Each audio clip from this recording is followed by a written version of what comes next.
Air Transat Airlines Flight 236 was heading from Toronto to Lisbon. It was midnight, and the aircraft was cruising at an altitude of 39,000 feet over the Atlantic Ocean. Pilots face this situation every day, and there was nothing abnormal in it. But there was something in the aircraft that was about to change the entire situation in just a few moments. Here, let me tell you that even from an altitude of 39,000 feet above the Atlantic Ocean, the ground is not visible far and wide. There, the captain suddenly realized that the plane's fuel was about to run out. It was a very scary situation for the two pilots because running out of fuel over the Atlantic Ocean means only one thing, and that is death. Welcome back, once again to Ease's documentary viewers. This incident happened on 23rd August 2001. Air Transat Airlines Airbus A330 was being prepared at Toronto Pearson Airport to travel from Toronto to Lisbon. It was supposed to be a 7-hour non-stop flight, and therefore, 48 metric tons of fuel was put into it. After the preparation, the boarding process was initiated. At that time, it was 9 p.m. local time. Flight 236 had a total of 293 passengers and 13 crew members, including 2 pilots, on board. The flight captain, 48-year-old Robert Pesci, who had 16,000 hours of flight experience. The first officer, 28-year-old Dirk de Jager, also had 5,000 hours of experience, including 400 hours of flying the same Airbus A330 aircraft. Talking about the aircraft, it was a state-of-the-art Airbus A330 model at that time, which was only 2 years old. All in all, neither was there any lack of experience in the pilots, nor was there any fault in the aircraft. After completing all flight checks, the pilots taxied Flight 236 to the runway, and with a TC's permission, they took off. After takeoff, the pilot steered the plane across the Atlantic Ocean towards Lisbon. Within a few minutes, the aircraft reached its cruising altitude of 39,000 feet. Generally, on such long flights, pilots have relatively less active work to do because the autopilot system handles most of the tasks. Pilots mainly monitor the situation and keep the control tower updated with their location and status during such flights. 4 hours had passed since the takeoff of Flight 236, and everything was still proceeding normally. Most of the passengers in the cabin were asleep due to the late hour. The aircraft had reached the exact center of the Atlantic Ocean, and it was at this moment that an issue occurred on the plane. According to Canadian time, at 1 o'clock in the night, the pilot noticed an abnormal reading in engine number 2, which is the right engine of the aircraft. The engine was showing high oil pressure, indicating low oil quantity and low oil temperature. The pilots were seeing this kind of error for the first time in their careers. They immediately opened the flight manual and tried to understand more about this unusual error. Normally, as the aircraft operates, the oil temperature increases with time.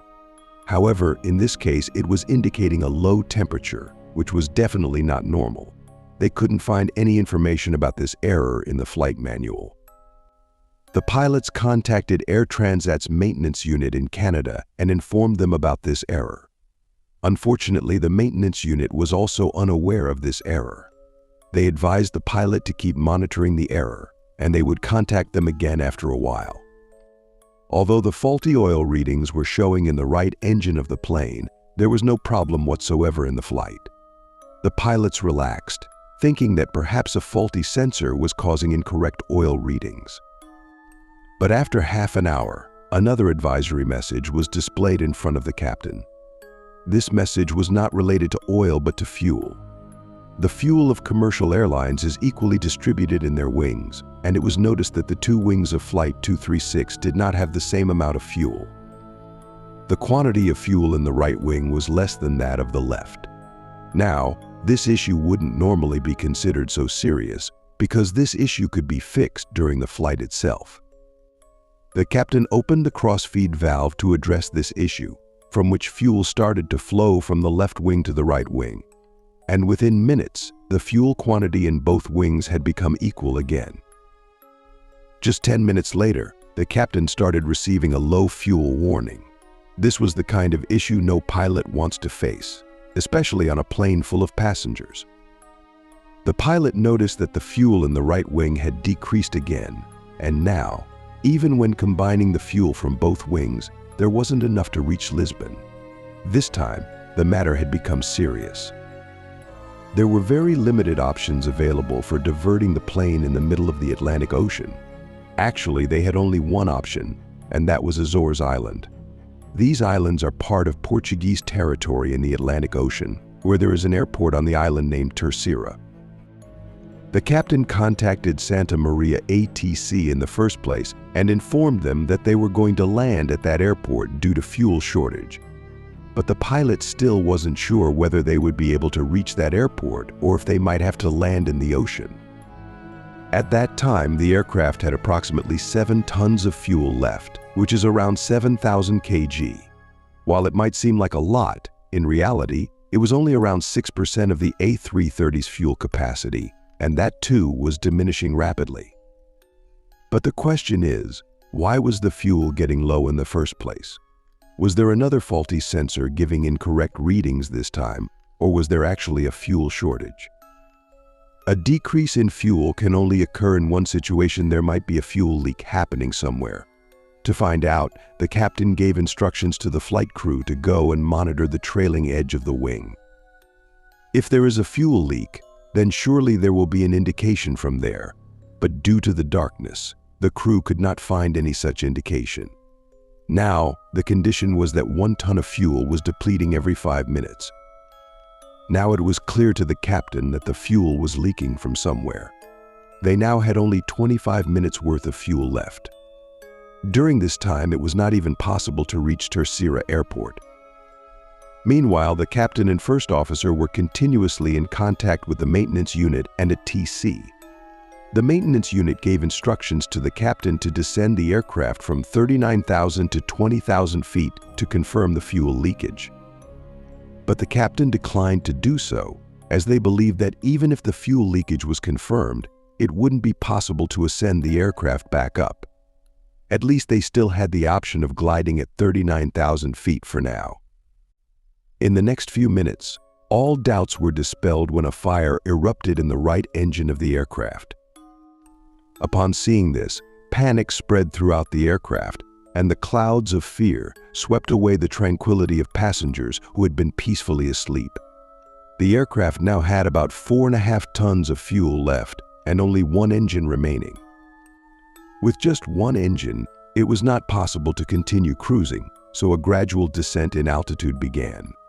On the other hand, an emergency was declared at Terceira Airport. Fire trucks and emergency crews initiated their preparations to handle any kind of situation. The aircraft, which was still 240 kilometers away from Terceira Airport, now had only 600 kilograms of fuel remaining. In the meantime, what was feared happened because the left engine caught fire due to running at full thrust, and now Flight 236 began gliding over the Atlantic Ocean without engines. Here, the captain's decision not to drop the aircraft to 20,000 feet proved to be absolutely correct. Due to the shutdown of both engines, darkness filled the inside of the aircraft, as the electrical system also relies on engine power. Fortunately, the aircraft's automatic turbine deployed, which generated just enough electricity from the airspeed to keep the cockpit's essential equipment running. Now, Terceira Airport was 120 kilometers away, and the aircraft had descended to 30,000 feet, with the captain having to cover this distance purely by gliding. Inside the passenger cabin, the darkness and pin-drop silence created an atmosphere of fear, as if signaling an impending disaster. The worst-case scenario was that if the aircraft couldn't reach the airport, it would have to make an emergency landing in the ocean. Due to this, the crew began preparing passengers for a possible water landing. Landing in the ocean is extremely dangerous, as even if passengers survive the impact, they might drown, and if they avoid drowning, they could still die from hypothermia due to the freezing water. Normally, gliding an aircraft without engines is very difficult. Now, everything depended on the plane's pitch control, which the pilots were controlling manually with the stick. The aircraft's altitude was dropping at a rate of 2,000 feet per minute. This meant that in the next 15 minutes, either the plane would reach the airport or it would end up in the ocean.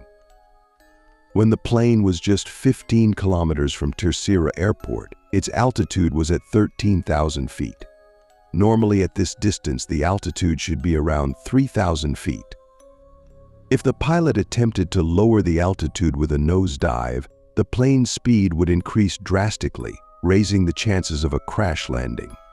Therefore, the pilot made the plane take a 360-degree turn at that position. By the time this turn was completed, the plane's distance from the airport was the same, but the altitude had dropped by 5,000 feet.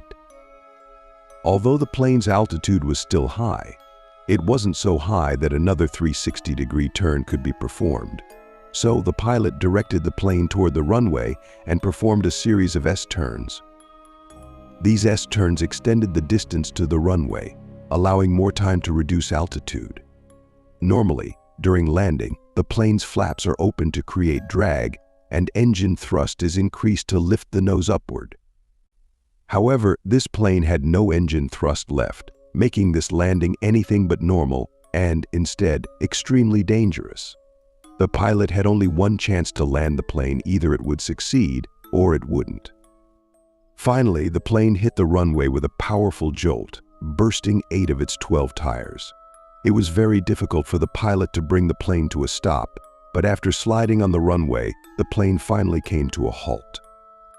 As soon as the plane stopped, its landing gear caught fire, which was quickly extinguished by the airport crew. Flight 236 became the first and only passenger plane in aviation history to set a record for flying the longest time without engines. An investigation into the fuel leak in the right engine revealed that before takeoff in Toronto, the maintenance crew had replaced a part in the engine, but it was actually a part from a different aircraft. Due to its loose fit, it vibrated, causing a nearby fuel line to burst. Following this incident, Airbus installed a new system to alert pilots of any fuel leaks in future flights. A year later, both pilots of this flight were honored with the Superior Airmanship Award for performing a dead-stick landing with the Airbus A330. That's all for today's video. I hope you enjoyed it. Be sure to subscribe to the channel, and we'll see you in the next video.